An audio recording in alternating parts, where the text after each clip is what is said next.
Greetings, Bat Family, and welcome to Holy BatCast, brought to you by Real Fans for Real Movies. You can find us all over social media on Facebook, Twitter, X, Instagram, and YouTube. Just search for Holy BatCast. You'll find us. We are also on Patreon. If you care to support us that way, that is an option. You can go to patreon.com/holybatcast. As always, a big thank you to our patrons. You guys are the best. Thank you for keeping the show that much easier to keep on rolling. You guys are awesome, and you are appreciated. We're a proud part of the Real Fans Podcast Network. You can check out those shows at rf4rm.com. And as always, I'm your Bat host, Andy DiGenova. You can find me on Twitter, Instagram, Letterboxd, and Threads. It's always just my name, Andy DiGenova. This episode, we're going to celebrate a little Batman Forever because we're going to be talking about the Batman Forever Schumacher Cut. And we have two special guests who joined us for that chat. They're not here right now, but they're going to be when we talk about Batman Forever. And that is Justin and Bryan from the Epic Film Guys podcast. They've actually seen the Schumacher Cut. We haven't. So I thought it was appropriate they actually share it instead of us trying to do it, based on what they talked about on their show. So we're excited to have Justin and Bryan join us. And joining me for that is we can't talk about Batman Forever without this guy. You know who he is. He's the world's biggest Batman Forever fan. And we like him a lot too. It's Brendan Lowe. Hi, Brendan. Howdy, my friend. How are you? I'm okay. I mean, good. I'm good. Yeah. Yeah. Fatherhood, eh? Fatherhood. It's a thing. It's so fun. It's the best, but it can also wear you down and make you feel like shit. It is the best thing in the world and also exhausting and insane, but wouldn't trade it. But it's good to have you back. How you been? Good. It's been a couple of weeks. You were away and you've done some other things, but good to be back, and I'm okay. Talking about the fatherhood thing, it's Henry's been sick on and off constantly since pretty much mid-April, so it's been a rough couple of weeks, or 2 months, I should say, rough couple of months, but we're surviving, we're getting there. It can't last forever. Oh God, I hope not. It'll keep it'll change. I mean, this will end and then it'll be something else, but that's exactly right. At least this won't last forever, but it's all part of it. That's what me and Catherine say a lot. Anytime we deal with this, it's part of it. Yeah. Anyway, I'm glad we made this work. We can talk some Batman Forever, but before we do that, we got to give a shout out to our pals over at Manscaped.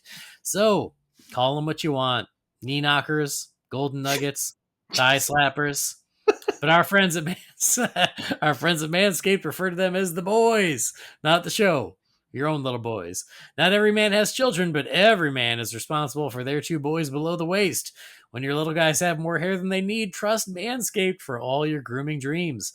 Boys need love too, so join the 10 million men worldwide who trust Manscaped by going to manscaped.com and using the promo code BATSCAPED for 20% off and free shipping. You heard it here first. The boys are back in town. So there you go, everybody. Take care of your boys. Trim them up. Make them look nice for whoever you share them with. We support you, but Manscaped is there to help you through that process. And maybe you don't want to trim up your boys. That's okay, too. They have a lot of other great stuff. They got the Handyman Face Shaver. They have the beard trimming kit. They have the nail grooming kit. They have body wash and shampoo and an awesome shower scrubber thing that I use, and it's great. And the deodorant. I got the nail kit a couple of weeks ago. It's great, isn't it? Very good. I've been very happy with it. So yeah, all their stuff, whatever it is you need to increase or improve your grooming game, Manscaped's got you covered. All their stuff is awesome, high quality. You're worth it. Your grooming is worth it. Take care of yourself. So go to manscaped.com, use that promo code BATSCAPED for 20% off and free shipping. Do a little perusing. They make for great gifts, or maybe you just need to treat yourself, and I support that too. So big thank you to Manscaped for sponsoring the show, and a big thank you to all you out there in internet land who have already taken advantage of the deal, because that means a lot to us too. So buy yourself something nice, support Manscaped, they're great, and then you're also supporting Holy BatCast, and you're saving money. So all good things. Manscaped.com, and that promo code is BATSCAPED. So Brendan, we're going to talk Batman Forever, and folks at home, don't go anywhere. Got a few emails to catch up on. So that is the plan. Are you ready? You wearing your Batman Forever jammies, Brendan? I'm actually wearing a Superman hoodie, but sure. Well, I guess that'll do. I'm wearing a Jaws shirt, so I didn't plan ahead either. I'm No, terrible. at least I'm in the DC realm. It's close enough. Yeah. I mean, what I did do though, I pre-ordered the Batman Forever McFarlane Mm, figures. yeah. See, I can't do that over here because it's just yeah. I'm just gonna wait till some retailers get them over here and hopefully get them when they're released. It's next year they're coming, isn't it? No, Is it this year? August. Oh, really? They're available in August. Okay, Yeah. well, When they were initially announced, they were announced for 2025, that's and what I then thought. yeah, and then they like corrected it, and they're like, "Oh, sorry, our bad this year." So I swear that when I did my pre-order, it said August. Huh. Well, I'm gonna have to go out and do some door dashing to get a little bit of walking around money to to set aside for when they come out. Yeah. So anyway, for what it's worth, but yeah, I guess I've been in a Batman Forever mood this week, so timing worked out. I still need to get Batgirl and Poison Ivy from the Batman and Robin run.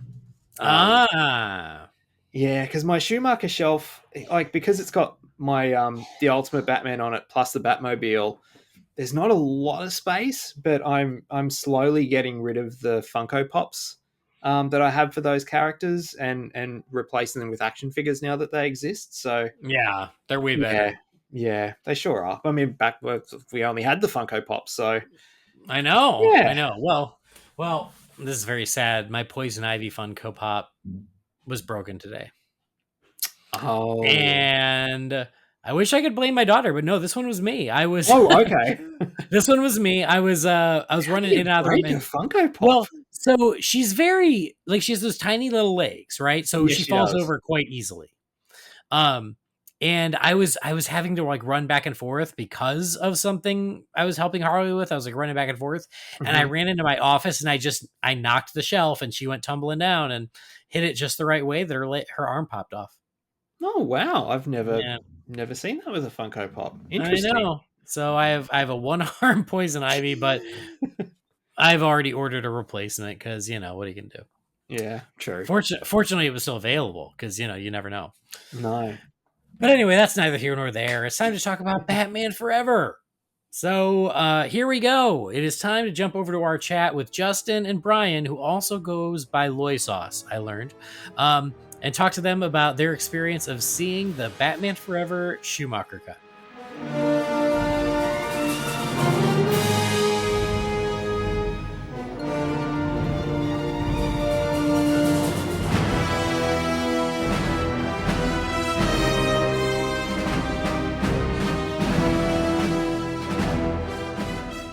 We are very pleased to welcome back to the show Justin Esquivel from the Epic Film Guys podcast, but this time he's brought a friend, a Robin to his Batman, a Nightwing to his Batman. I don't know the dynamic of your friendship, but we are lucky to also have another special guest, Mr. Bryan Loy or Loy Sauce, whatever. Either way works. So welcome to the show, Justin, and welcome to the show, Bryan.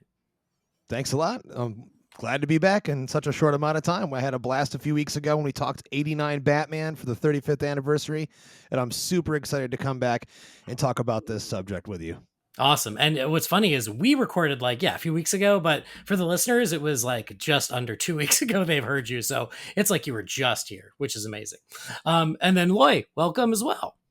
Oh, thanks very much for having me. It's a pleasure to be here. Well, I'm glad you could make the time. And last time, Justin, it was his first time on Holy BatCast, so he was able to share a little bit about his background with Batman and his love of the character. But now it's your turn.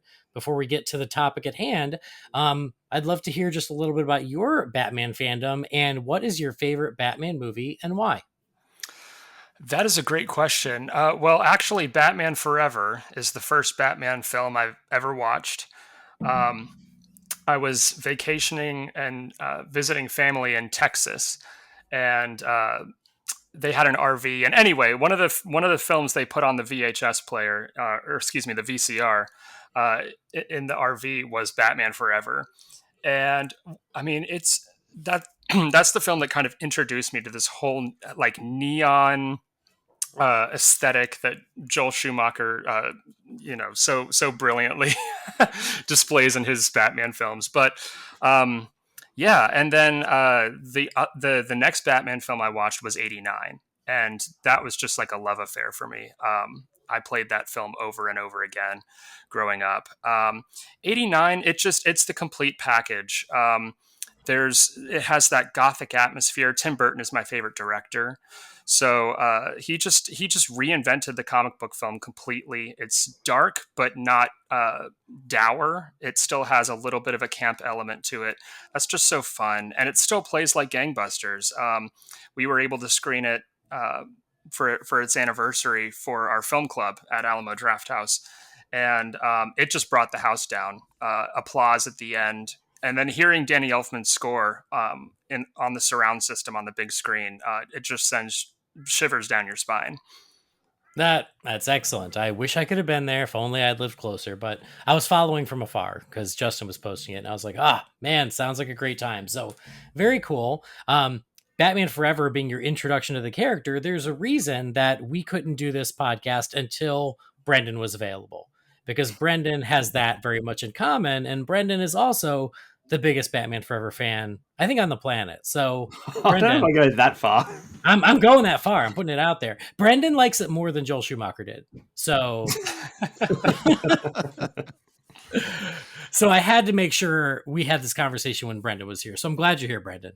Thank you very much. I'm sorry that I wasn't able to make scheduling work the original time this was supposed to happen. It's fine. It happens. We all get it. We forgive you. Thank you. Life happens. But we are going to talk about Batman Forever. And it's funny because I listened to you guys when you did your initial review of the Schumacher Cut, which I didn't realize was almost a year ago, which is crazy. So we're going to say this is the 1 year anniversary. And I really enjoyed that conversation. And I was like, you know what? I want to talk about it here on Holy BatCast. But it just felt weird to like do a podcast about your podcast. Like, I don't know. It just, there's something about it I couldn't quite reconcile. And so I had trouble reconciling. You had trouble reconciling. Yeah, because she had trouble reconciling them. And so I was like, this is much better. This way we can get it right from the source and hear about the experience and ask our questions. Because you guys really hooked me in and got me. I mean, I was intrigued anyway, but I wasn't intrigued to the level I am now after hearing about your experience watching the movie. And so I guess first, I mean, I know, like I said, it's been almost a year that you guys saw it. And I remember you guys watched it like in the middle of the night at like 3 a.m., 4 a.m. Yeah, it was 3 a.m. Kevin Smith had proclaimed on his podcast a few weeks before, hey, if you want to see a movie, like hint, like, winking, wink, these dates, basically, is what he said. So it was going to be during an all-night marathon of the Clerks cartoon, which I had never seen. Loisos had seen it. He said it was good. So I was like, hey, we'll go and just chance it, because there was no guarantee. I mean, they weren't promoting it. I called the theater like 5 or 6 times leading up to this, because, it's like a 4.5 hour drive from where we live in Virginia. And every time I got someone on the phone, it was a different answer. But finally, I got somebody that said, along the lines of, if you come, you're probably going to see it. So I said, hey, let's go. The one thing we talked about in our episode, and Loisos can attest to this as well, is that Kevin Smith doesn't give a shit about anybody's time but his own. And he literally just talked and did auction after auction, then got to the screenings and stuff. And I have to cut in, Justin. Yes. I'm sorry, because we didn't talk about this on our episode. But I lost a little bit of respect for Kevin Smith that evening because he decided to hawk his wares.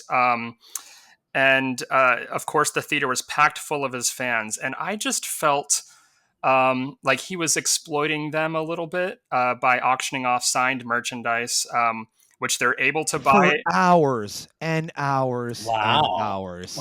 Justin and I looked at each other at a certain point. I just felt my stomach drop, because I'm like, because we were looking at the time. It's like the cartoon marathon didn't start until like what time, Justin? Like, I think almost 10 o'clock. Yeah, and they were going to do like Q&As like in between each episode, and I was like, oh no. So I mean, I have a complicated relationship with Kevin Smith. I think he's a master orator. You know, I love just hearing him talk. And honestly, if the evening were just him telling stories, um, like he does so well, I honestly wouldn't have minded. But um, after a certain point, because Justin and I hadn't eaten dinner, like it was just, Oh, God. and the people who came to see the Clerks cartoon marathon, um, you know, for they just left at a certain point because for 3 hours it was nothing but auctioning these items. And you know, I understand it's definitely not easy to keep a movie theater open in this day and age. But like, you're Kevin Smith. I mean, you have the money. You know what I mean? And if you don't, you could still do like a silent auction in the lobby, or I don't know. There's just so many ways that this could have been done better. But anyhow, True. It's funny you mentioned that, not to cut you off either, Loy, but you know, here he is on Michael Rosenbaum's podcast Inside of You, like this week, and talking about how movie theaters are failing a year later. And I mean, keep look, I get off it. that merch there, Kevin. I'm in the business, so I completely understand. Yes. I mean, it's kind of bomb after bomb this year in terms of the box office. But yeah. Yeah. So we were there all damn night. We had been awake all night long, all night. we had been awake for 24 full hours. Jesus. By the time we got out of the screening, the sun was coming up. The sun was coming up. I could barely keep my eyes open. It was uncanny. Like coming out of that theater, the sunrise on the horizon. It was like, what the hell? As I recall, the projectionist came out, and you know, after this all ended, they were going to do a photo op with Kevin Smith, which I paid for. Right. That was going to take like 45 minutes, and the projectionist came out and said, "You guys, we can just do this another time." And I was like, "Dude, I drove 4.5 hours. Can you please show it? Are you going to show it?" He goes, "Okay. If you guys want to see the movie, whoever wants to see the movie." Again, they weren't even saying the title, stay. We were all sitting there, and Kevin Smith comes out, and he's like, it's a little movie from 1995, might have Batman in it, blah, blah, blah. And he just literally was like, don't film it, don't take pictures. Blah, I don't even think he said that much. I think he was just like, it's a film from 1995. Right. Okay, so then they showed it, and yeah, and then we got out at 5 a.m. and attempted to drive back to our hotel. I was going to say, please tell me you had a room booked, because I could not imagine having to drive 4.5 hours after that. Yeah, we did have a room, but I'm not going to lie to you. We got back to the room. I think I slept for about an hour and a half, 2 hours ish. And then I was like, screw it. Let's just go home. And I was so wired, you know, from the excitement of seeing it. And like, you know, leading up to this, just knowing this thing existed, I always truly believed that it did. And so many people said that I was wrong. You know, it's just a myth, blah, blah, blah. And now I could be able to say to people, I've seen it. It's real. It exists. And I wanted to tell the world about it as soon as I could.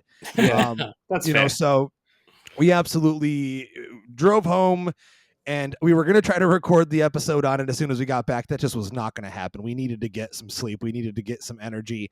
And then we did it the following day. Because as well, like some people I know that were there, I don't recall if any of them did anything about it, like if they wrote a review on it or anything, but they had like notepads. I saw like one or two people with notepads, like writing down notes so they could reflect on the difference of the version compared to the theatrical and all that. But it was just in our brains, so we had to get it out before, you know, our memory loss. No, that was so smart. And here's the crazy thing, talking about the Schumacher Cut itself, is I never doubted its existence. However, I was not all that jazzed about it, because in my mind I went, well, I mean, it's obviously the Red Book thing makes more sense. You know, you see more of the giant bat, but how different could it really be? That was my mindset until I heard you guys talk about it, and hearing the amount of differences and just the tonal difference. That's what really got me interested in being like, okay, maybe I was wrong. Maybe this feels, you know, maybe this is absolutely worth checking out. And I thought that was great. So it's nice that now that some people have seen it, to get more of kind of that, you know, traction for it, which is exciting. So I just want to start with your overall just impressions, like when you walked out, being like, "Oh my god, that's so much better than the theatrical cut," or "Oh, there are things that are better, some that are worse, et cetera, et cetera." And just your overall thoughts before we start digging into the actual differences. Well, I want to make this clear, and then I'll actually throw it to Brian first. I'll give him an opportunity to speak his mind on this.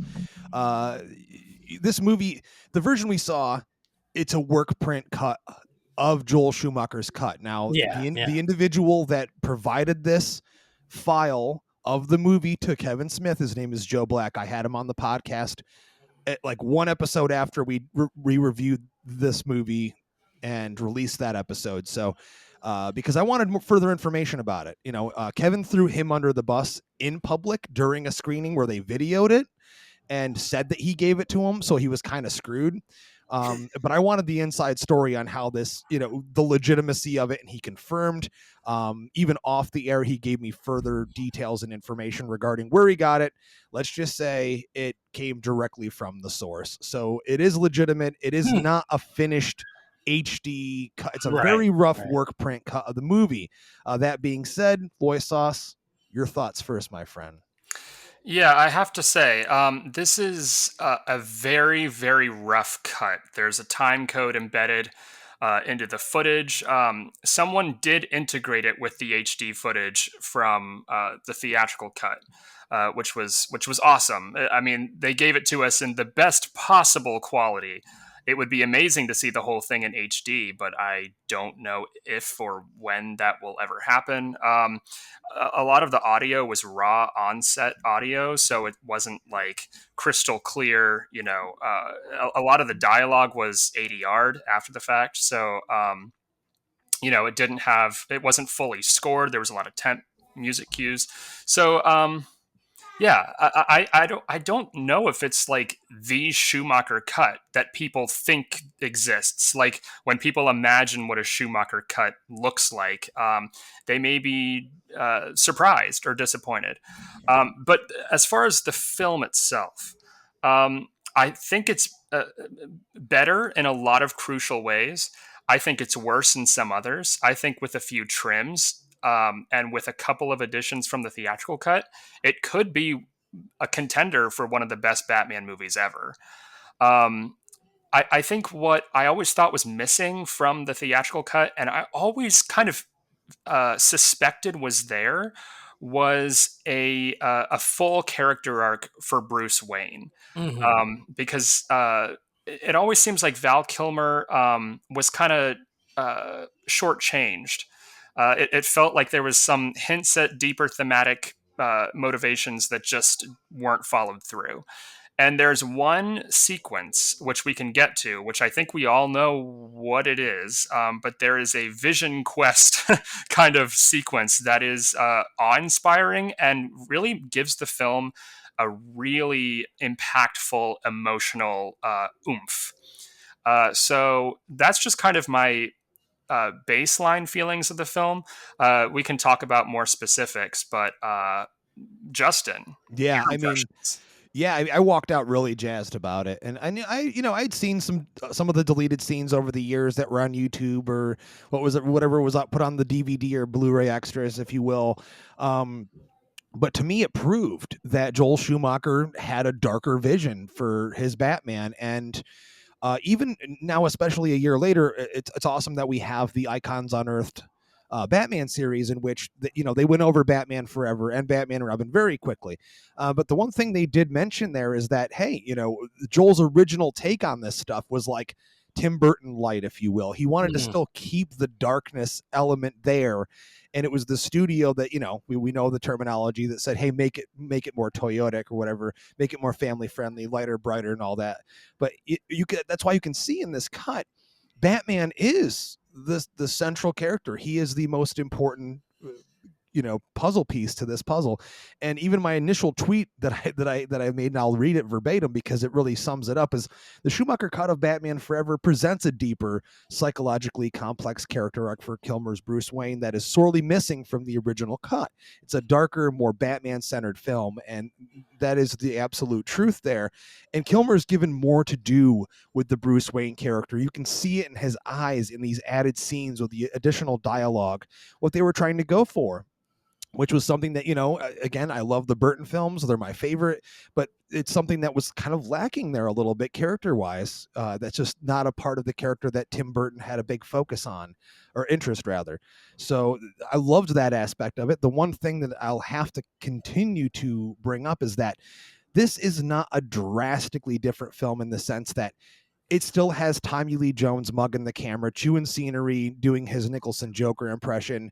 It's still zany Jim Carrey going wild, having a field day. All of those things are still there, but the darker character stuff and these added scenes really just broaden the film and bring it to a deeper, darker level that makes it almost on par with the first movie in terms of, like, much like Loisaw said with the original movie, it still has like this fun adventure, almost camp element to it, but then it's darker, so it seemed like he was really trying to keep that visual style and the tone of the original movie when he first approached this.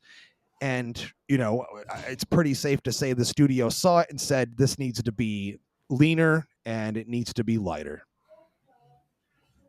Yeah, and that's interesting is because I assumed as much, as far as like the villain performances were always going to be what they are in the theatrical cut. And so, but maybe that additional depth for Bruce Wayne and getting more of it and getting more breaks from the mugging from the camera maybe helps balance the experience and makes the whole film feel a little more balanced. Very much so. Yeah. You talk about balance. I mean, again, this doesn't have anything to do with the Schumacher cut necessarily, but I still maintain that Tommy Lee Jones gives just a god awful performance, and unfortunately, that remains. You do get one or two really kind of startling. Darker scenes with his character, especially with the way the movie kicks off and begins. But man, in fact, the Schumacher cut actually includes more mugging, or it's true. It really does. Yeah. So I mean, Tommy Lee Jones needed to be the straight man to Jim Carrey's buffoonery, and instead he's his eyes are bugging out. He's making all these cartoonish movements. He's he's just constantly doing this Joker laugh. It's really bad. And unfortunately, like, I wish I could say, oh, the Schumacher cut offers a drastically different, more accurate take on that character. But no, unfortunately, that's not the case. But I never thought necessarily. I mean, I think if you could do like a composite cut and just kind of take out bits here and there and add some from the Schumacher cut, you could have, like, let's be honest here. Pretty perfect movie. What you're trying to say is you want Tommy Lee Jones removed from the movie. Just scrub him out, erase him from every scene. He just needed to be toned down. He needed to be reeled back, and Billy D. Williams would have been just fine. But I understand why they didn't go with him. I like Tommy Lee as the choice for the character in the movie. He didn't know why they wanted him. He didn't know. Again, that's why he said, "I don't know why they want me for this movie." When you listen to behind the scenes, or even like the press that he did for the movie, you know how he is. He's grumpy Tommy Lee Jones. He's like, whatever, it was a lot of money I made. You know what I mean? And he couldn't stand Jim. We already know that. So that's all Hollywood history. Yeah. And the first 5 seconds of Tommy Lee Jones's performance in the theatrical cut, you go, oh, see, he could have done it. It was right there. Oh, yeah, it's right there. And then right there. And then he comes up with doo-dah. And then we're at the point of no return and he never goes back. Doo-dah luck. Yep. Getting into some of the main differences and changes, Brendan, I want to give you first bite here to see if there's anything specifically you wanted to ask about or dig into. Well, the only thing that sort of springs to mind first up for me is it was around 12 months ago, I went back and reread the first three novelizations of Batman, Batman Returns, and Batman Forever. I was on a bit of a Keaton kick with The Flash coming out, and it being the box office bonanza that we all hoped it would be. I read the first two novels. Why do you do this to me? Why do you like to break my heart? Literally, that's just stabbing me in the back once again. One more time. I liked it. It was in my top 10 for last year. Me too. And I read the first two novelizations, and I was like, while I'm going to read Batman Forever, because I haven't read it since it came out in 95 when I was 11. So I guess, and obviously there's a lot of differences in the novelization compared to the finished film. So I'm just curious if you guys are familiar with the novel and how close it was to that compared to what we got on the screen. In terms of the novel, I wouldn't be able to tell you. I own it. I've never read it. I'll be honest with you. Okay, Justin doesn't read. Listen, I reckon you'd like it. If I read, okay, I do once in a while. Mm-hmm. There are credits at the end of every movie. Dude, it's true. Seriously. Honestly, though, I mean, social media, it's words, right? Indeed. I have to read them. Well, I don't know if most of those are words worth reading, but anyhow. Touche. Well, then I want to jump to what you mentioned, Loy, about the introduction, like the beginning of the film, because that was something I remember you guys talking about is, in the theatrical cut, they want, Batman makes his appearance during the opening credits. And in the cut you guys watched, he didn't make his appearance. I think you said about 15, 20 minutes in. And there are those deleted scenes that we have all seen because they've been on the DVDs or they've been on YouTube. And one of them is Two-Face's escape. And it seems like that's how this cut kicks off. Yeah, it is. It opens with a darker feel. If you've seen that footage, which is readily available on YouTube, you can imagine the movie opening like that, and it really is just a more serious, darker way to open the movie. It took me back a little bit, and it felt weird because I actually love the opening of the theatrical cut. That was the one thing I'll never forget when I saw it in theaters on opening night with my dad. He turned to me and he's like, "This jumped right in," and he commented on how great that was, that we didn't have to wait for anything else to happen. The movie starts, music, fanfare, Elliot Goldenthal's score just booms, and then Batman shows up on screen immediately. Then he's going to the Batmobile and action's happening. And so as an 11-year-old, that absolutely worked for me, because I remember looking at like the movie magazine and the trading cards and all that kind of stuff. Yeah. And it was how it was meant to be theatrically.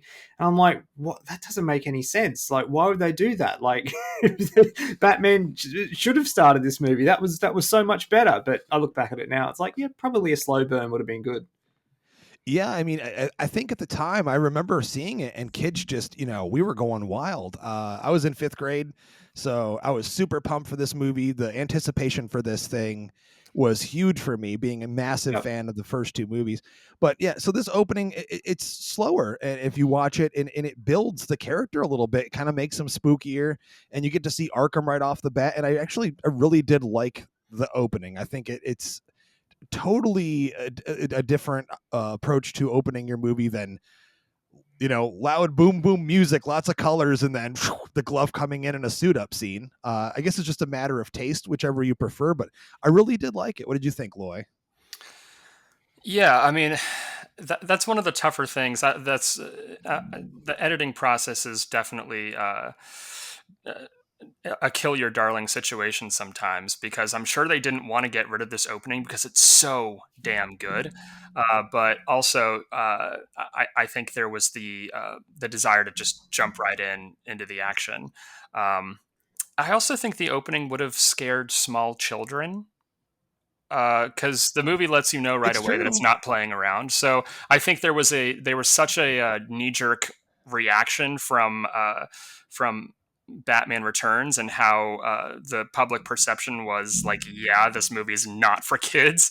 And so I think they really wanted to make the impression right away that, hey, this is a movie that kids can enjoy. McDonald's was looking hard to sell those glasses, man. They needed to sell those glasses, and they weren't going to allow the opening of this movie to ruin their sales. Let's be clear here, because Returns ruined I mean, they didn't really ruin anything in Returns. I mean, I bought all the cups, I had all the toys, before they recalled all, and ended it or whatever. But there was like a public crusade Yes. to like keep children away from this movie. So I mean, I agree with that theory there, that they were probably like, yeah, we probably shouldn't open the movie like this. I remember, and I think you just mentioned it, Brendan, is I remember getting the movie magazine and there were photos from the Two-Face escape, and I was like, where the heck is that? Yeah, it was because the re-edit had to have happened pretty late in the process. That's what I was thinking. I'd love to know how late they made that call. I mean, there's parts in the friggin' U2 music video, that like show the Bat Must Die and everything. Like, yeah, how close to release did they decide to pull the pin and go, oh no, we need to change it? Because every bit of promotional stuff had that original opening and the sequence of it too. So, from Arkham to Wayne Enterprises, and then you get the Two-Face bank heist. Yeah. Right. I mean, in this version, just to right off the bat here, like this is how the movie opens in the Schumacher cut. And then it cuts right to Wayne Enterprises and introduces Edward Nygma. So the scene that we see in the theatrical cut later, where Bruce meets Edward, he's trying to show him his invention, that happens second in the Schumacher cut. And then when he's in the office and sees the bat signal, that's where he shoots down in his the tube underneath his chair to the bat cave, and then that's when we get the suit up scene, and then that's the original opening. That's where that goes from there. So it builds Batman really well, actually, and I think it's fun to see, but it's also strange to see.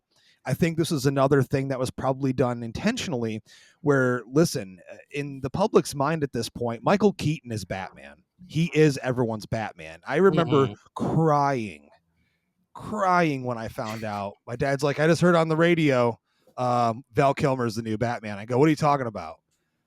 And he's like, yeah, Michael Keaton's not coming back. The guy from Tombstone. Remember that movie? Yeah, he's playing Batman. And I cried. I shrieked. I could never imagine there'd be a Batman that wasn't Michael Keaton. I was a kid. And so... well, listen, I'm not going to say I cried, but I was so sad. Yeah. I remember the headline, Kilmer is in, Keaton is out. And I just was, my world shattered. So think of it this way. For them to start the movie, you don't see Kilmer as Bruce Wayne. You don't see Val Kilmer. You see Batman. So that's the first image they're putting into your face, right into your eyes. Boom, there's Batman. So it's instantly kind of just playing a trick on your brain, like, oh, it's Batman. So you're not thinking about the fact that it's no longer Michael Keaton, that it's Val Kilmer. You know what I mean? That seems to make a lot of sense there in terms of presenting your new version of the character to audiences and trying to fool them almost in a way to go, don't worry about it. It's still the same character. And just cutting in here, again, I'm sure they were worried about the kids in the audience because no doubt kids would have been tugging at their mom's sleeve and be like, Mommy, where's Batman? Yeah.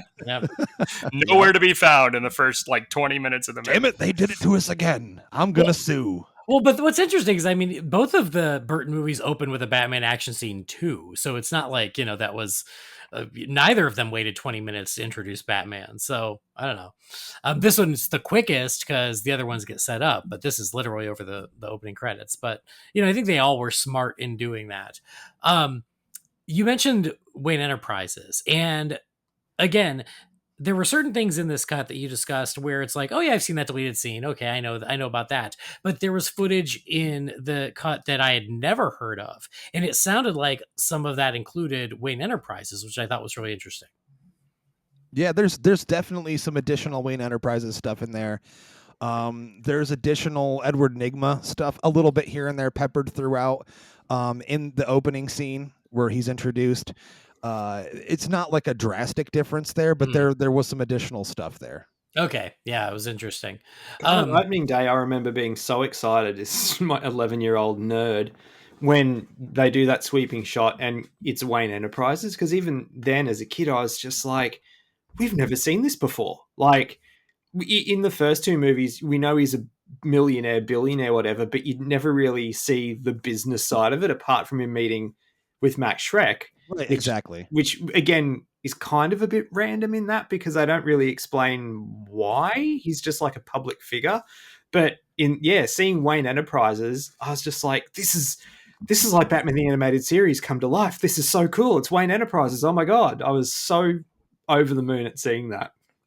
Well, you get to see Bruce Wayne actually be a bigwig, you know, and kind of he has like his whole like entourage with Yeah, him. there's the John Favreau scene. He's in this cut. Right. And he's directing people to do things, and it really seems like he's, you know, the proper owner of a company. He's acting way more like what people later considered Christian Bale as the best Bruce Wayne, because he's being this billionaire playboy kind of rich dude acting rich, and Kilmer has that, and this little bit of an extra scene here in the opening. That's good. Cool. I remember for years before DVDs even came out, before we got to see the deleted scenes, I remember watching the opening credits and seeing Rene Aubergenois' name, and I don't know if I say his name right, but that's how I've always said it. And I knew him as an actor because he was in so much stuff, and I was always like, who is he? Who is he in this movie? Because in the theatrical, he's in it like 5 seconds in the end, and you blink and you miss it. And it wasn't until those deleted scenes finally came out, I was like, oh, he was Dr. Burton. Okay, that was fun. But he gets a credit right at the opening with such limited screen time by the end. Yeah, definitely. The biggest thing that I think probably benefits from this additional cut is the Red Book subplot. And here's what I found so interesting is, again, for years, fans who knew about this alternate cut, who knew about more footage, we knew about the Red Book because in the theatrical cut, the Red Book is such a, like, it's so pointless. Like, they set it up, and then nothing.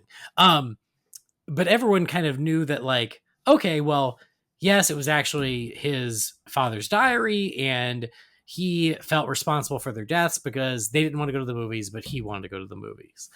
And I always thought that was just the breadth of that subplot until you guys saw the cut. And there was an additional step in that storyline that I had never heard of until you guys saw it, which is then he remembered that his dad wanted to go to the movie and he had been torturing himself this whole time, blaming himself, and then he finally realizes by the end, it's not his fault. Which I was like, I had never heard that last piece before. That had never been discussed, at least as far as I'd ever read. It's almost like it's a character arc. That's interesting. Yeah. You believe it? Which I'm like, again, because like there are people out there who have done quote unquote the Red Book cut, but it was always, everything I'd ever heard was always focused on it's because he blames himself because of the diary. And no one had ever talked about that final resolution, which I think is so much more interesting. It most definitely is. This is what kills me. And when the movie came out, obviously critics, they came hard at the movie for not having more of a story, not having a deeper plot. It's another movie where the villains steal the show, and I don't disagree with them. In terms of, what is missing from the movie, it's just not there. And why they cut it, it's obvious the studio just wanted a trimmer movie. They wanted to have more screenings during the day. This was their biggest possible moneymaker that year, and that's all they really cared about. They weren't concerned with trying to make a more serious, better film. They just wanted a big popcorn comic book blockbuster. This was before the times when studios really gave a shit of the quality of the movie, in the sense that, a movie could possibly be a huge blockbuster, financially successful, but also be more of a character-driven movie. And just seeing that hit the cutting room floor and then being able to now view this footage, it's the entire reason this character is so important to the film. And it's just, and they just cut all of it out. It's so disheartening to know that now.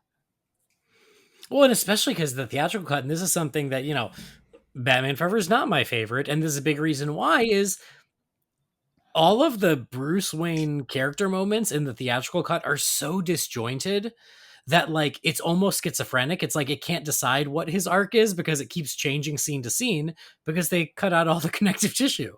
So it feels very random in the theatrical cut. And that's something that's always bugged me, where I was like, what's even going on with him? You know? I mean, yeah, I mean, it starts as quickly as him having flashbacks in the helicopter sequence, you know, before they crash into Lady Gotham.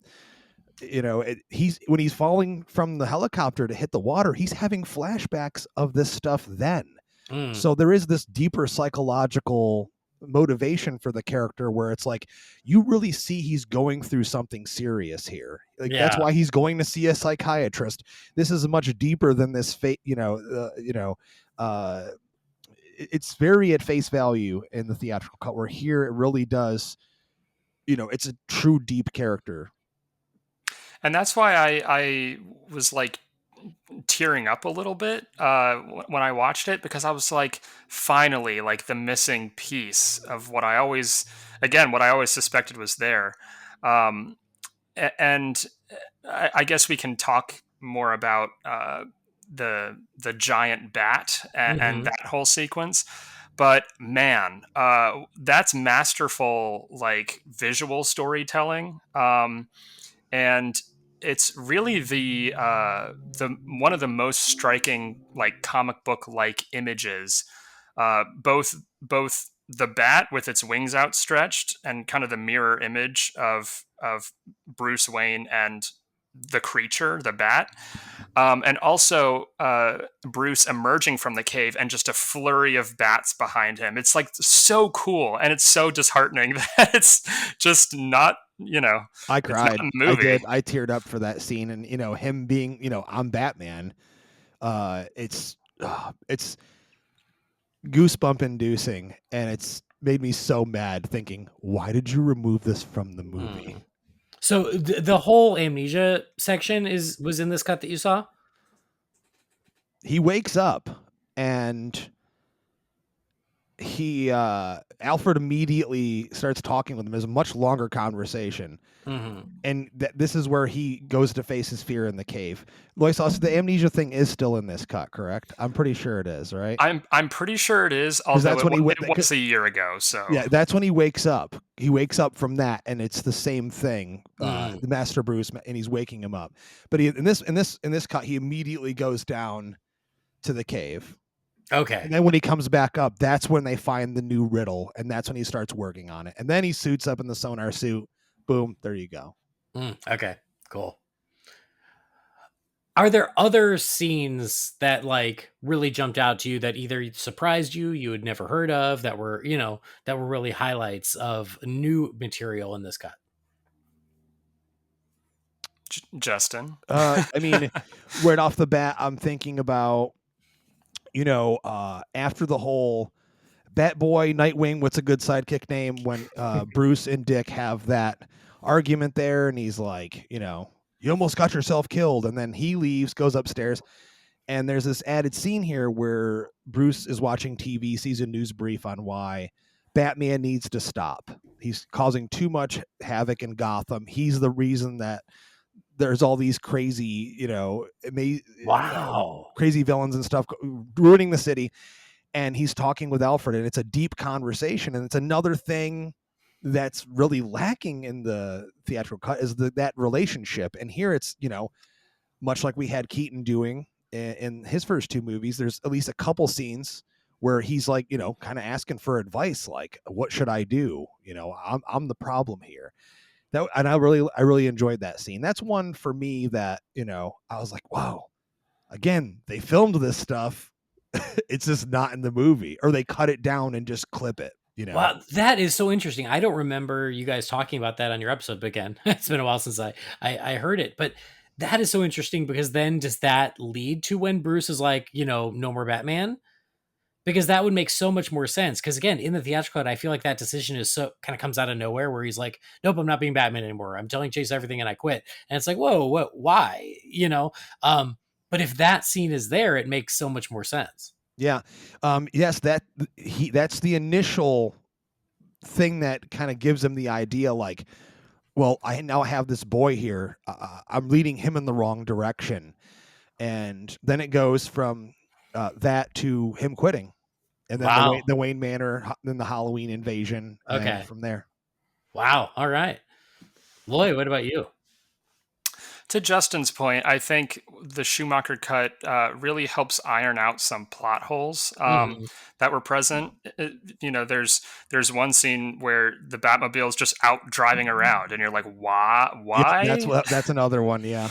You're just like, did I miss something? Why is Batman out driving around? And Oh, is that the right before the going up the wall thing? yeah, Yeah. That scene in the theatrical also just comes out of nowhere. Yeah.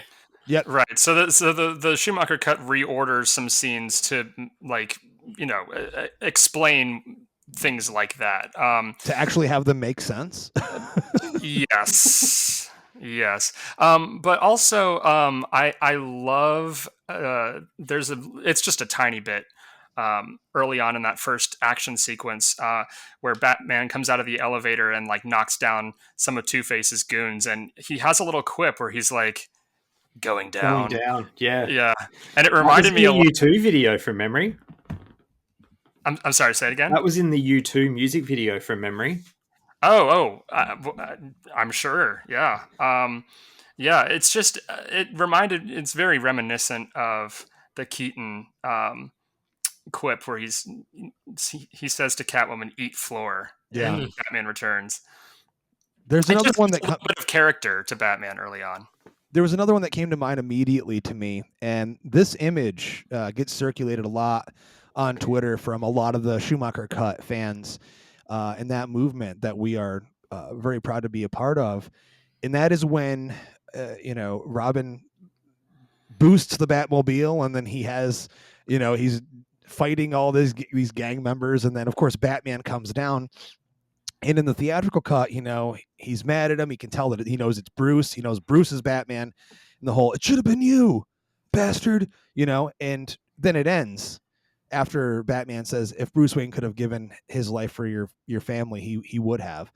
And in the Schumacher cut, Dick falls to the ground holding on to Batman. And well, first he beats him up, or tries to. He's trying to. I mean, it's way more than it is in the theatrical cut. But then he's on his knees, and there's this beautiful shot of Batman just embracing him and holding him. It's just a powerful moment, a powerful character moment. It would have strengthened the film so much to have moments like these, because it's a really tender moment. It's this perfectly framed kind of tableau of them. It looks like, I think I said this in the prior video or the prior podcast, but it's like right out of a comic book panel. And it just adds a lot of emotion to the film, a lot of texture that you just simply don't get. Yeah.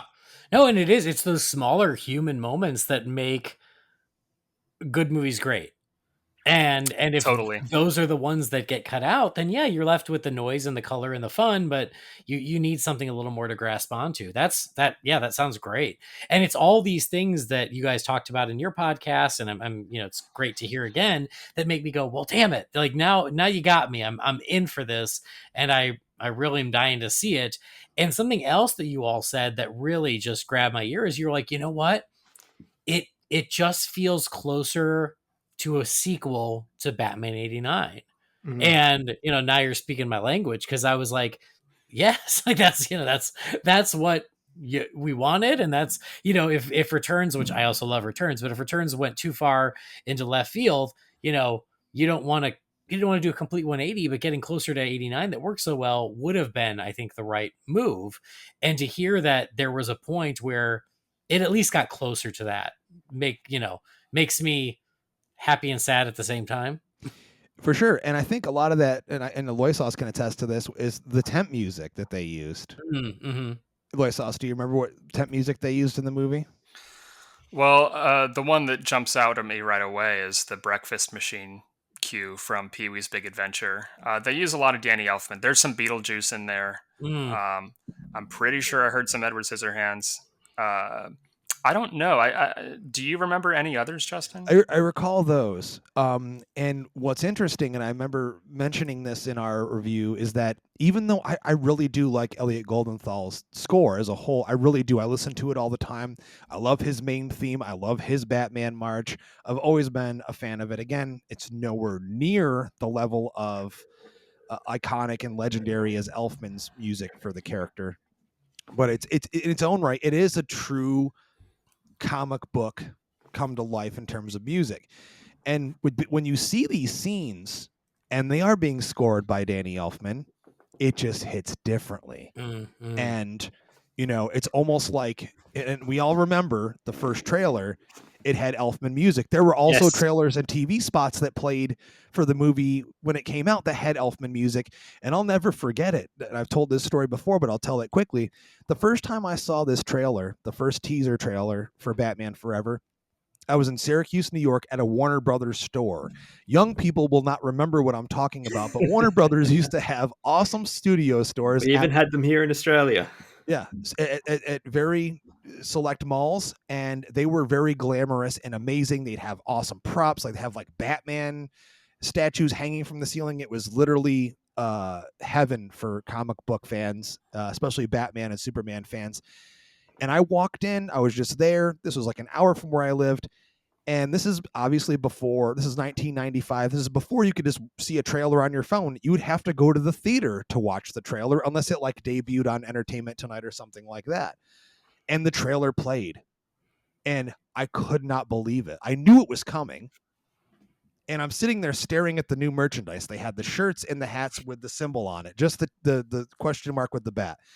And that trailer played, and it played with the Elfman music, and I freaked out. I was so excited. And that was at a time where not a lot of people had seen it yet. I'll never forget, the next day at school, I made my mom buy me the shirt. No one could. Oh, nice. Where'd you get the shirt? That's amazing. And then I just telling everyone about the trailer. And much like we're talking about now, like telling in secondhand, like, you're going to see this and see that. It's so cool. Jim Carrey looks great. And the new Batmobile is totally different. And I just remember, but again, the point I'm making is that footage, the visual tied to Elfman's music, it hits totally different. And it's just, it makes a different vibe automatically.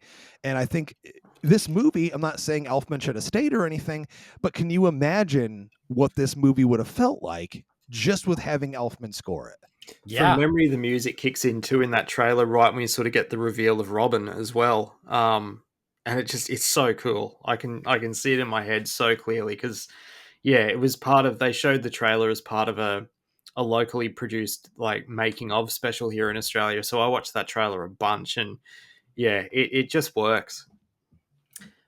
Justin, you and I have so many similar life experiences because the story you just told about seeing the Batman Forever trailer for the first time, it's like copy and paste is exactly how I saw it. It was at the WB store, except mine was in Illinois. No way. Oh my God. And I saw the poster in the window. I walked in to stare at the poster. They had the shirts already with just the logo. I sat there and stared at it. The trailer played on the big screen. I dropped to my knees. I thanked the great Jesus. And you're right, the music made all the difference. But then what I did is I loitered for 45 minutes because I had to wait for the loop to watch it around so I could watch it again. And yep, that's what I did. I stood in that WB store, just waited for them to play that trailer again. And it was magical. And plus, I'm a huge Robin fan. And so the fact that we were finally getting Robin, and that shot of him, that reveal shot of him that was in that trailer, is fantastic. And so, yeah, it's just funny. You telling that story, I'm like, yep, same. But the funny thing is they used that same exact music for the trailer for Batman and Robin. So even then they knew. They did, and they knew. I noticed this because when I'm bored, sometimes I'll be working from home and I'll just throw on YouTube like Batman Forever commercials or Batman and Robin TV spots on YouTube and just listen to them as I'm working. And I noticed that one. And I'll never forget, this is just another tidbit, that opening night when I saw Forever, I'll never forget that I kept waiting. I go, where's the theme? Where is it? Because I didn't know. This is before I would have, I mean, it was probably somewhere in one of the magazines I had, but I just didn't know that it was an Elfman. Mm-hmm. And when I heard this new music and I was like, okay, is it coming later? And then I was like, oh my God, we're not getting the theme. the Batman theme that I love as a child is no longer present in this movie. Yeah. I mean, I eventually had to get over it about halfway through the movie when I'm like, okay, it's definitely not coming now. And like I said, I've grown to really enjoy Goldenthal's score for the film. It's a lot of great cues and stuff. But that's my point. Getting back to that is that the music makes a huge difference in terms of presenting the tone in the movie, and I think there's a lot of really zany, bright flavors in Goldenthal's score. Yeah. I remember you guys saying that there was no Kung Fu Laundry in the Schumacher Cut. Yep, no Kung Fu Laundry at all, thankfully. So I wonder if that was a reshoot, or is that something that he had left out and maybe I don't know. I have heard that it was a reshoot. I heard that it was something that they added in after the fact to make him more edgy, to make Dick more edgy, show that he actually has some kind of training of some sort. Right. All right. Yeah, I mean, a circus performer means nothing. Well, and like it would be a pretty easy reshoot, right? Him and Alfred in a laundry room, but yeah, that would make sense. So interesting. And then real quick, Chase Meridian, was there any more depth to her in the Schumacher Cut? Because if we're going deeper into Bruce's arc, in theory, that should also complement what Chase is doing, her function in the film. Scene. Please be a nude scene. Please be a nude scene. Oh, sorry. I mean, technically, Brendan, she is nude in the one scene. You just don't see anything. So, I mean, that sheet, man, as a kid, even I'm like, man, I hope that thing falls down just a little bit more. I never wanted to be a satin sheet so badly in my life. She's absolutely amazing in the movie. Unfortunately, based on my recollection, I think she's pretty much the same. Boy, am I right in that? I don't believe there are any significant scenes of Chase Meridian that we didn't already get in the theatrical cut, except for the extended ending. There's an exchange between her and Alfred that that recalls the will it ever end scene. Oh, okay. Yeah, and Alfred's response, "Not in this lifetime." Just kind of her kind of asking him, like, will he ever give up on us? Will he ever give up on Gotham? And Alfred's reply, "Not in this lifetime." And I think I also mentioned this in the last podcast, but I think that makes the title Batman Forever have more thematic resonance, because the title always confused me, but in that context, and especially if like the title had appeared like directly after that line, that would have been amazing. But that's really the only thing I can think of off the top of my head. Unfortunately, we don't get the awesome hero shot of Batman and Robin atop the gargoyles. There's that picture that's floating around, and I was like, that's the ending to the Schumacher Cut. I just know it. And then when we watched when we didn't get it, I was so disappointed. I'm not going to lie, but I've been told through numerous sources that that's something that they did end up shooting after. But they still decided to keep what we saw as the theatrical ending, which is them running it in front of the bat signal. Still cool. It is cool, but I mean, honestly, I was really like gunning. Like that was one of those shots that I just couldn't wait to see in motion. And then when we didn't get it, I was like, magazine. Yeah. And it's one of those where, because we've now seen the picture, every time it just bugs me where I'm like, why would you not use that one? It's so perfect. It's so good. Instead, it's just them running. Yeah, with floppy ears. Them running. And we know that it's not Kilmer running. We know that it's not him in the suit, obviously. Yeah. The head's bouncing like a bulb. It's just like, boing, boing. I remember watching the movie with my dad. He's no Val Kilmer fan. I was watching the movie with my dad, and that shot of them running at the camera and then credits. And my dad said, "And no one ever heard from Val Kilmer ever again." He must not have watched The Saint. That's one of the worst movies I've ever watched in my life. The Saint? I only brought that up because I knew you were going to say that. I've never seen it, but now I'm intrigued. Listen, we know, and I didn't know as much. I'd heard that Kilmer was difficult on this movie. Obviously we heard in the tabloids at the time that he was a pain to work with. Watching his documentary, I'm not sure if you all have watched it. He talks a lot more about that and how he didn't feel valued. He didn't feel like they wanted him there for the reason of trying to create a better version of this character cinematically. They just wanted a face under the mask. That's how he felt about it. And then, of course, the Icons on Earth stuff really brought out that, like, dude, Val was just a massive dick on this movie. Hated being in the suit, just did not want to be around anybody. Not a fun guy to work with at all whatsoever. So I'm not shocked that after this, he was like, nah, I don't care about the money. I don't want to do the next one. And honestly, this is a question for you guys real quick before we move forward. Could Brendan, Andy, could you see Val Kilmer in Batman and Robin? Because I kind of can't. I've never been able to. Yeah, not. I don't know. I've never given it all that much thought, honestly, but I see what you're saying. It is kind of hard to picture it, but also, I don't know. Everyone else carried over. I think I think it still could have. I mean, we have a good enough taste of what it would have been from Forever. So I don't know, maybe. But I just can't see him. I just can't see him playing the character the way that George did. If he was gonna keep intact his version of the character the way he played it in Forever, the movie wouldn't be the movie it is. And it's just I can't see it that way. But yeah, it certainly would have been different. Sure. Yeah. I was just thinking too, when you were talking about Chase Meridian, I don't know if this is something they shot or if it was just in the script, but it carries over into the novelization I mentioned before. It's another part early on in the movie before you see Batman and stuff where she gets mugged or she gets her handbag stolen or something on the streets of Gotham, and the Graysons are actually out in the town when that happens, and Dick actually like chases down the mugger and returns her bag to her. So Dick and Chase actually meet each other really, really early in the piece. And I think from memory, when they're at the circus, she remembers him as, the kid who helped her and returned her stolen goods to her. Very interesting. That definitely was nothing that we saw. I said, I don't know if it's even. I don't know if it was ever shot, or if it's one of those things. Was it in the script, or was it just something the author added into the novelization? But it's pretty cool. Like, I would have liked to have seen that. High on my list for interviews. There's been discussions. That would be a question for Akiva Goldsman. Hopefully I make it happen at some point. It's been discussed. I'd love to bring him on and talk deeper about the difference between what we got theatrically and the Schumacher cut and what he had on paper for his written version of the film. It'd be really, he'd be the guy to ask. I'd love, we'll talk about that more as well when we talk about our movement and everything, but he's the guy to ask for sure. Yeah, well, let's get there and wrap it up, just because I know that we got places to be and things to do.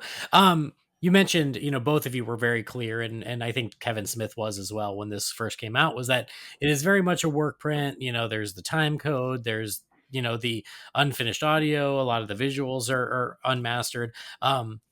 And it's one of those things where, if they could just release a version like this, and frankly, a lot of us fans would just be happy to have anything just to see what if.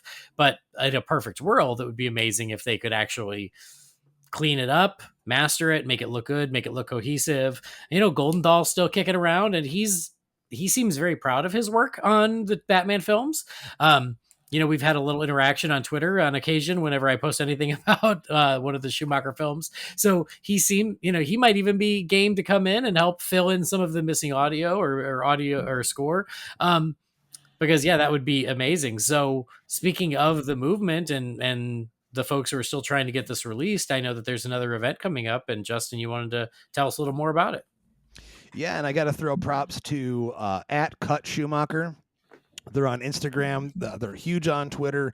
They've really been heading this movement, and we have them to thank for spreading the word as much as it's been spread. And on the 16th of this month, we're doing another Release the Schumacher Cut campaign. We've been doing these, or partaking in these rather, for the last couple of years. And that's just to get the title of Release the Schumacher Cut trending, to get more eyes on it. And over the years, we've gotten some really big publications to cover it.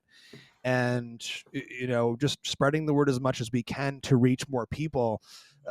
As of right now, on my Instagram, or on our Instagram at Epic Film Guys, I posted the teaser video for this campaign movement. And as of right now, over 121,000 people have viewed it, and I've received so many messages and comments from people that just want to know more about this. And so you can see that the general public, not just hardcore Batman fans or comic book fans or geeks, but the regular everyday Joe Schmo walking down the street would possibly be interested in seeing this darker, more serious cut of Batman Forever. And that's how we know that eventually Warner Brothers is going to have to do something. Now, it's going to take some work. As we've talked about before, this version is rough. It's going to take Akiva Goldsman to come in. We might need some extra music made for the movie, but right there, it's there. And I think what Loisaw said, it was perfectly put. There's going to have to be a cut that is a mixture of both, because there are scenes that are missing from the Schumacher cut. You know, Robin with the green light on him, iconic cape blowing in the wind at the end. It's not in the Schumacher cut. Oh, wow. There's a whole bunch of stuff that's not in the Schumacher cut that we really, really like it that's in the theatrical. So what we will need is someone that put something together that is the best version of what Joel initially turned in, and then also the stuff that we love from the theatrical. I dare say, just add in all the stuff that was cut, and boom, there we go. You know, that's the best of both worlds. We'll never actually be able to get the quote unquote Schumacher cut the way that Joel truly envisioned it, because he's no longer with us and he can't be there to oversee this. So we need some eyes that know what they're looking at. They know what this is supposed to be. And this is no offense to any fan out there. Lots of fans have put together their version of what they think this should be. This really needs to be people that were involved in making the movie, that worked with Joel on it, that can actually help make this thing happen. But Boy Sauce, I'm sure you would agree with me that this is entirely possible to be done. We've seen it, and we've seen Superman 2. It happened. Look what Warner Brothers did with the Snyder cut of Justice League. It's entirely possible for this to happen, and they have the footage. They have the canisters of film. It exists. Well, it would be a perfect time to release it next year. Exactly. It's the 30th anniversary. So why not do it? I think with the work that you've done and the fans have done to campaign for this cut online, I mean, it's vociferous, and it's not something that can be ignored, by the studio. I don't know if the Snyder Cut ultimately was a success or a failure financially. I don't know if Warner Brothers felt, obviously the Snyderverse did not continue, but I don't know if they felt that it was worth the investment. But we saw with that released version of the film that it's a lot of times it is worth it. At least for the culture, from an artist's perspective, to see what the director had intended all along. And it would be great if people could see this version of Batman Forever, even with its flaws. There are some things to be marveled at for sure in this. Yeah, and it doesn't have to have a theatrical release. It'd be awesome if they did something with it, like a one-night thing, but you can put it on Max, give us a Blu-ray special edition with that version as an extra disc along with the original version, and people will buy it. And this will be a largely talked about thing when this comes out. I can't say enough. Our episode, our review on the Schumacher cut is our biggest episode of all time, and we've been podcasting for 10 years. That's how much interest is in this version of Batman Forever. You would never think, but it's true. It's real. We've seen the Schumacher cut, and we want the whole rest of the world to be able to have the opportunity to see it. So once again, the 16th, Instagram, Twitter, Facebook, whatever you're on, whatever social media platform, just post about you wanting to see the movie with the hashtag release the Schumacher cut and get more eyes on this campaign. Yeah, and you brought up so many valid points about why they should just do it. And I don't think that it's been lost. I think that, the powers that be are fully aware, but at this point, the Donner cut is a great example of, by the time they did it, there had been enough time that, you could do the right thing without messing up anything politically in what the current studio system, and same thing here, coming up on 30 years. everyone who made the decisions that were made 30 years ago, you know what? They moved on. It doesn't matter. And now do this for the fans. There's a lot of love for Batman. There's a lot of nostalgia for Batman Forever. So to your point, yeah, people will be interested. And at the end of the day, the studio, what the studio cares about most is there's money to be made. People will buy it. I will buy it. We will all buy it. And so do the right thing and be rewarded for it. And like you said, it would be amazing if they did like a 30th anniversary, one night only in theaters. I'd get a babysitter for that. It would be worth it. And so hopefully they are listening. Hopefully these campaigns will do the trick, because yeah, after hearing everything that I heard and how different it truly is, and just how much better a real movie it is, count me in. I'm all for it.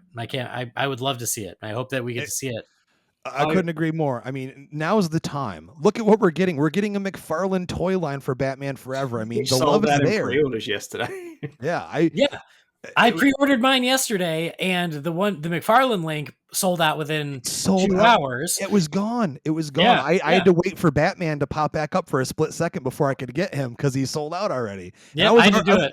I was already looking at the link. I mean, that's how much interest is surrounding this movie, and that's why I'm so excited to be here to talk more about it with you guys. I could talk about it forever, honestly, and I'd love to see the cut again. And I'm not going to name names. I'm not going to say anything or make any promises, but I may be possibly seeing this cut again soon. So if I do, I'll be making sure to letting everybody know about that.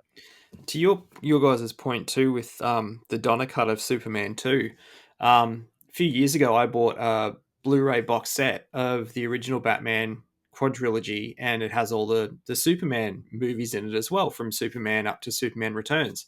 Guess what version of Superman 2 is in that box set? It's the Donner worst cut. version? Not the theatrical cut, just the Donner cut. Yeah. So that says a lot. I appreciate a lot of things about the Donner cut. I think including both versions is the best of both worlds. I do agree, but yeah, the fact that it's just the Donner cut, I was like, holy wow, I did not expect that at all. And I didn't know that going in. I just thought it was all the movies. And no, it's just the Donner cut, not the theatrical.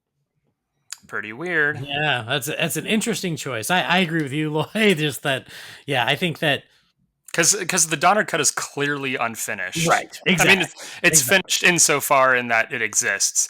But I see, repertory theaters programming Superman the movie and Superman 2, the Donner cut double features, and I'm like, that just would not work. They have the exact same ending because it was always intended to be a 2-part film. So I don't know. Anyway, this could be a whole other podcast. You and I see eye to eye on that, but yeah, I agree. But I do want to get you guys off to enjoy the rest of your evenings, but I want everyone else to know where they can find you online. So Justin, yeah, anything else you want to plug aside from the release of the Schumacher Cut campaign, and where can people find you? Yeah, they can find us at Epic Film Guys on Instagram, Twitter, Facebook, TikTok, literally every social media platform. And our podcast is available wherever you find podcasts. Our Schumacher Cut episode was released early July of 2023. So if you're interested in going back and listening to that episode, or our second part of that with Joe Black, the man that gave Kevin Smith the movie, check those episodes out on the show. And we've got plenty of other stuff that we reviewed on the show, lots of Batman stuff and horror and all that gory goodness. Just check us out. And again, thanks again for having us on the show. And if you want to celebrate 35 years of Batman 89, follow Justin on all social media. And it's just an ongoing celebration. I got to tell you, Justin, on the last time I had you on for the 10 favorite moments, a good friend of ours, Joe, another big Batman fan, he said, when I was doing the intro and I said, this person is celebrating Batman 89 35 years more than anyone else on the internet, he said he already knew who it was without and he hadn't read the description. So there you go. You have a reputation. I'm very happy about that. It's a good one. Very, very proud. It's good. Lloyd, what about you? Where are you kicking around these days? You can find me on Instagram at GoLoysauceGo. Excellent. Well, again, I appreciate you both. Thank you both so much for taking time to chat with us, share your experiences with the Schumacher Cut. Hopefully sooner than later we can see it for ourselves and then really dig in deep about anything we might have missed. But it really does mean a lot, and it was a pleasure having you both on the show. Thank you. Thanks again. Anytime.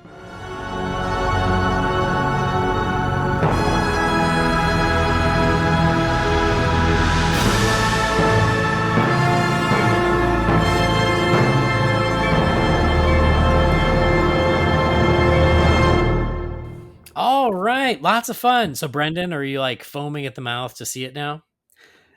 Well, I mean, I'm always foaming at the mouth for Batman Forever, but look, since the guys saw it last year, I listened to their episode a year ago, and yeah, it's just like we were saying just before, like it's kind of a no-brainer. You would think, like, there's definitely interest in it.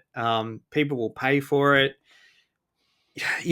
Heaven forbid that if something were to happen and this thing hit the internet one day, like, Warner Brothers have missed an opportunity. So all going well, they'll see the light and just give it to us, guys. Yeah, I mean, I'm very curious as to what it would cost to make it truly releasable. That I think is probably the biggest hurdle. But I mean, again, people want to pay for it, so it would have to be insanely expensive to not do it. I mean, sure, they could release it as is, which is like, I guess, better than nothing, but you kind of want them to go for it. And I think the interest is there. So yeah, I don't know. I am not good at budgeting that sort of thing. I don't really know what that would cost, but yeah. Anyway, regardless, big thank you again to Justin and Loy Sauce. It was great chatting with them. I really do appreciate them taking the time and sharing the love and coming on and sharing their experience of seeing the Schumacher Cut, because like I said in that chat, they sold me on it. And it's not like I didn't want to see it, but I just wasn't all that bothered because I was like, it's gonna be mostly the same. But they really sold me on everything that they said really makes the movie come together in a way the theatrical cut doesn't. Yeah. Well, fingers crossed. Let's give it some time. We never thought we'd see the Snyder Cut, and we did. So you never know. Yep.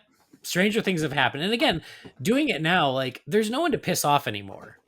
Like that's what it comes down to in my, there's so much politics and stuff, which is why the Snyder Cut was such a huge deal of like, it was so fresh that there was risk there, of pissing people off and burning bridges, et cetera, et cetera. I'm so glad they did it. But like now it's been 30 years. Who are you going to burn a bridge with? Like who cares anymore? So just do it. I'll spend my hard-earned money on it. I'm happy to do it. Well, anyway, that was a lot of fun, but now we got to check in with you, fine feathered finks. It's time to crack open the Wayne Manor mailbox. It's time again for the Wayne Manor mailbox. You've got mail. What is a letter for me? Maybe temporary. She wrote a letter. You're one hell of a messenger. This is all Master Wayne. All right, this message here is from our old pal Mark Bickford. It says, "Hey guys, first I wanted to quickly recommend 2 Teen Titans Go episodes from season 9. Intro and the Warner Brothers 100th anniversary celebration. I'm not suggesting you talk about them on the show, but I do think that you'll find them sufficiently amusing to make them worth your while. Second, I don't know if you've heard of Andy Beckbach's new podcast, The Showrunner Whisperer, but on his May episode, he interviewed the showrunners from Gotham Knights, the CW show, and they dropped a bombshell. If you remember, they used Carrie Kelly as their Robin. Well, they actually wanted to film a scene from The Dark Knight Returns where Carrie meets Batman. Think of it, they were going to have Batman in costume in a scene from The Dark Knight Returns. It was written and DC had actually approved it. But they weren't going to fill it with some Joe random jawline. In fact, they had a particular actor in mind to play Bruce, but Kevin Conroy was too sick to do it, so they scrapped it. F cancer to all hell. Thanks again, Mark. Thanks, Mark. So first of all, the Teen Titans Go episodes, I did see the intro episode and it was awesome. Brendan, I don't know if you caught that one. I don't know how much. No. The most Teen Titans I've watched is the movie. Okay. Yeah, the intro episode, I just randomly watched it on Max one day and I immediately sent it to Scotty and Michael and I was like, you guys have to watch this. It's awesome. So, yes, agreed. I don't know it. No, I think I saw the 100th anniversary celebration one too. That sounds familiar. So, yes, great recommendations. They're both on Max. That's where I saw them. So, good call, Mark. And I have not heard of the showrunner Whisperer. But wow, that would have been something if they had gotten Kevin Conroy to cameo as Batman. That's pretty amazing. And it's too bad that that was not in the cards, but I hadn't heard that. So that is also news to me. But for anybody out there listening, if you're interested in that conversation, go check out the showrunner Whisperer, I guess, and they're gonna chat about it. So, all right. Thanks, Mark. Anything else to add there, Brendan? Nope, I'm good. Okay, great. Next messages are a pal Stuart from Guernsey. He says, this year we're celebrating 35 years of Batman 89. You mentioned you were starting your celebration, but would you be open to the idea of of sharing your 10 favorite Batman 89 things like toys, books, physical media, clothing, games, statues, or anything else from the movie? If you did, I'd love to write in and share some of my favorite things from my favorite movie too. Also, it was me that wrote in and asked about Chip Zdarsky's Batman run. I'm glad it's not just me who feels that way now that you've managed to read it. Anyway, I hope you had a great vacation and you're doing well, Stuart. Thank you, Stuart. Question number 1 for the Batman 89 celebration.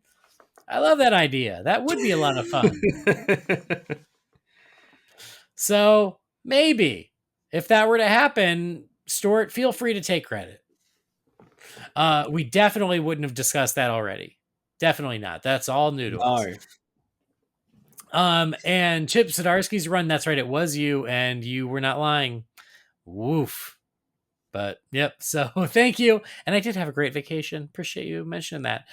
By the way, I guess I'll bring it up now, Brendan. Well, you know, but for anybody out there listening, I'm about to leave town again. This is for some family stuff, but so next week there will not be a new episode of Holy BatCast. So I don't know, listen to this one twice or go back and listen to a favorite episode from the past. So there's going to be a little gap next week, and then we'll be back the following week, hopefully, God willing, to talk more Batman 89 for 35 years. All right, next email here is from Ron Messbarger. It says, hey guys, what is each of your favorite way to enjoy Batman media? Comics, novels, animated movies, live action movies, animated shows, audio dramas, live action shows, etc. Thanks for all you do, Ron. Thanks, Ron. So, Brendan, what's your favorite way to enjoy Batman media? I was going to make a rude joke, but I won't. Porn parodies? Well, something I was going to say internally. No, I mean, movies, I guess, like, you know, physical media, that kind of thing, is obviously my favorite, whether it's live action movies or animation, things like that. Then I'd move on to comics and books and everything. So yeah, they're my two. I think they're probably everyone's two favorite. But yeah, the audio dramas and stuff I've tried with it. It's so bizarre. I podcast like a mother effer every single day, every day. But with the audio drama podcasts, and it's the same with audiobooks, I just can't get into them for some reason. I don't know why.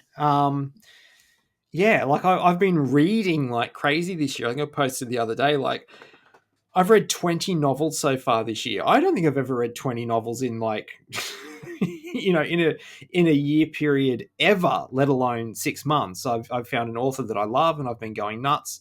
But you know, people are like, oh, audiobooks. I'm like, I can't for some reason. Like it just doesn't work for me. So yeah, I'm ruling that one out.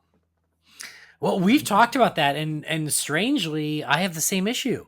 Is I listen to podcasts all the time, but when it becomes like a scripted drama or a scripted story, I tune out. I don't know what it is that it just doesn't grab me, and it's an odd thing because it should. I tried listening to the audio adventures, and it was so well done, but yeah, it just never grabbed me the way it should. But I mean, yeah, I think live action movies, they're the big show, so those are of course my favorite. They're number one. I think animated shows would probably be number two because they're, much quicker and easier to digest, and we get a lot more material that way. And then I'll throw one in here that you didn't list, but I know that Brendan and I share this because we were just talking about it. Toys and collectibles. Oh yeah. Oh my God. I mean, me and Brendan, like, ever since we started going down the road of doing episodes about toys and collectibles, they're so fun. And damn it, I keep buying them. And I really am out of space, but they're just so fun and they make me happy. And what are you going to do? So, yeah, I mean, the answer is all. But of course, if like, if you were to say, oh, you can get a new movie or a new animated series or a new comic book or a new video game, I would say, I want a new movie. Yeah. But I'll still take everything else too. All right, so thanks, Ron. And then one last email from Mike Ortego. Not that many. Yeah. And Mike says, "Hey guys, I recently emailed you. I try to space out my emails, so accept my apology for emailing you again so soon. But I wanted to drop a quick thank you for covering comic books on the latest episode. You said that when you do cover comics, people don't care, and that's a shame. Comics are the heart and soul of these characters that we love, and we wouldn't have this hobby if not for comics. So know that I really appreciate it. Thank you, and I really hope you do a full review of Justice League versus Godzilla versus Kong. God bless, Mike in Louisiana." Thanks, Mike. And, I didn't even think about doing a whole show on that one, but I'm open to it, especially if Jamie wants to do it. I was going to say, that sounds like a Jamie one. Yeah. And like I said on the last episode, Justice League versus Godzilla versus Kong, it's awesome. I loved it. Brendan, highly recommend. I know that you don't always dip in, but it's so fun. It's only 7 issues. It's very low commitment.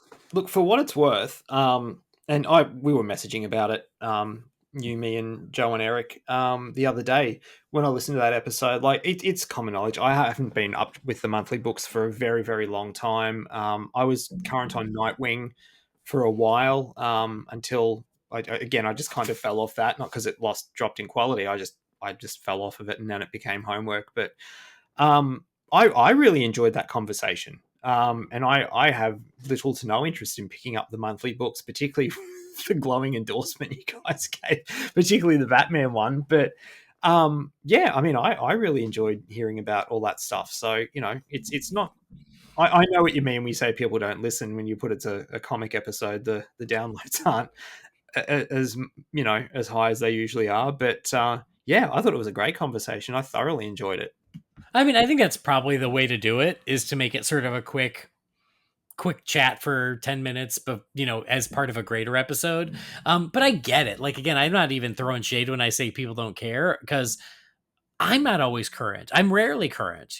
And I think that's just it, is everybody reads at their own pace, the way they want. And so if I were to be like, yeah, we're gonna do a check-in on the current run, 90% of the people out there are like, yeah, I haven't gotten to it yet, so they're not going to care. And I don't blame them. So I totally get it, because everybody's got lives, and when it comes to new media, that tends to be one that's like, I'll get to it when I get to it. And that, honestly, that's the one thing that disappointed me the most out of that conversation was the Batman 89 sequel comic. I don't think I've been as jazzed for a comic series coming out when was that first one? Was it 2019? Was it? Oh my God, was it that long ago? I thought it might have been 2020. Anyway, whenever it was, I was so friggin' jacked for that series. And I was getting the monthly, and I think even then I dropped off of that and was like, well, I'm just going to wait till it's done, and get the graphic novel, because man, the wait between those books is insane. And it's not conducive to getting a reader and keeping them for a start. And also, given what you were saying about how it's just kind of, this one's weird. I'm of two minds of that. It's very disappointing to hear, but I'm sure when the run's done, I'll pick it up. But I think you mentioned too, I don't know if it was on the podcast or if it was in our chat, I can't remember now. But I'm the same as you with the Crisis movies. Like, I watched the first one. The second one dropped, 2 months ago. I still haven't watched it because I know I'd need to rewatch the first one. But that, knowing there's a third one coming, it's just like, well, I'm just going to wait so I can just sort of do it in one hit, or do it over a day or two, where I don't have to go back and rewatching and refreshing myself on what's come before. Yeah, agreed. And again, Batman 89 Echoes isn't bad. It's just I'm like it's just weird for now, and again, maybe it'll all come together, but for now it's a little weird. And like we talked about, the release schedule is so sporadic that it's like, it's it's not a priority, which is a bummer. I looked it up. It looked like the first series was 2021. Okay. Yeah, yeah. But yeah, so I mean, anyway, well, I'm glad that Mike, I'm glad you appreciated the little comic chat. We just ended up having another little impromptu one. And I did have a couple other folks comment on the Facebook page saying, I love the comic chat. So you know what? There are 3 of you out there who like the comic chat. So I'm going to keep doing it for you 3 whenever I read. But that's, again, then it comes back to me of like, when am I going to read? What am I going to keep current on? I need to do that. I will also say, because again, I mentioned it briefly on the last one, The World's Finest book. That one I was loving, but I lost track of it, so I need to get back on it. I think I read the first 2 or 3 issues of that. The artwork, Dan Mora is like one of my favorite artists working today. I love his artwork, and I thought that book was a blast. And the reason I stopped again wasn't because I wasn't enjoying it. I just got distracted, but I need to go back to it because I was loving that one. So I truly felt bad being so down on the Batman run, but I can't lie, but at least like The World's Finest, and like you said, the Tom Taylor Nightwing one was awesome. So there's good stuff out there. I just have to remember to read it instead of doom scrolling. So thank you, Mike. And there you go. That's it for the emails. Nice and quick, Brendan. Not bad. Yeah, that was I love unexpected. I know. I love it. I might have time to actually go watch something with my wife. Nice. Yeah. Probably not the Crisis movies. No.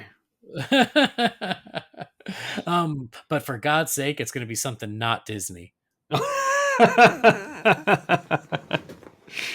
Yeah, because that is all we watch with Harley, and that's okay. I like Disney, but man, like at this point, I'm like, give me the most satanic, violent movie you can, because I just need a break.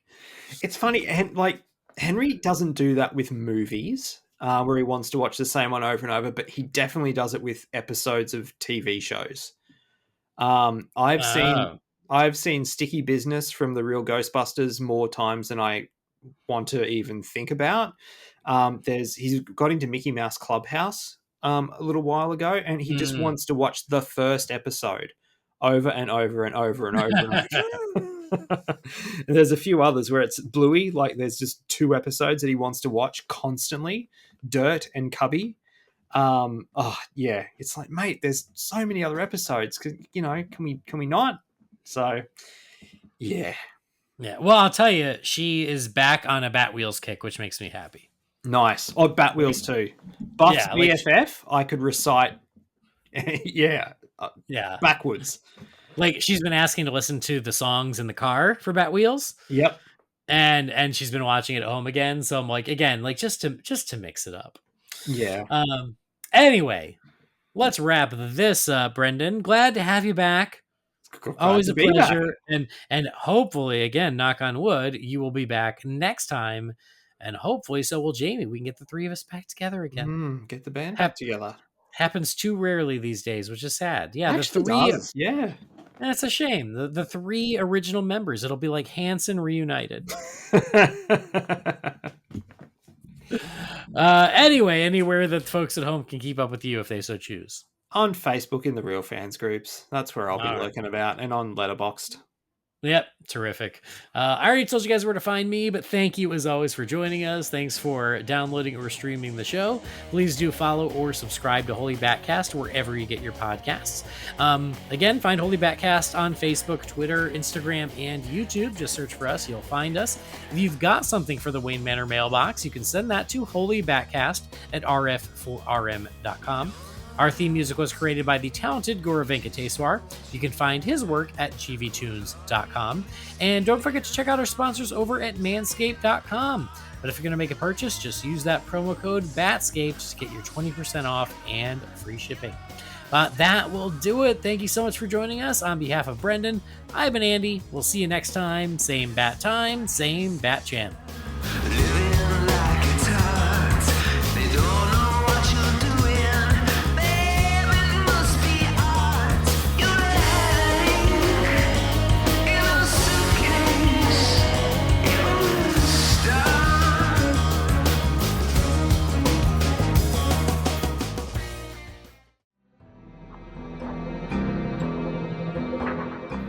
Holy BatCast is not affiliated with Warner Brothers or DC Entertainment. The views and opinions shared by the participants are theirs and theirs alone and do not represent the companies or organizations they happen to work for.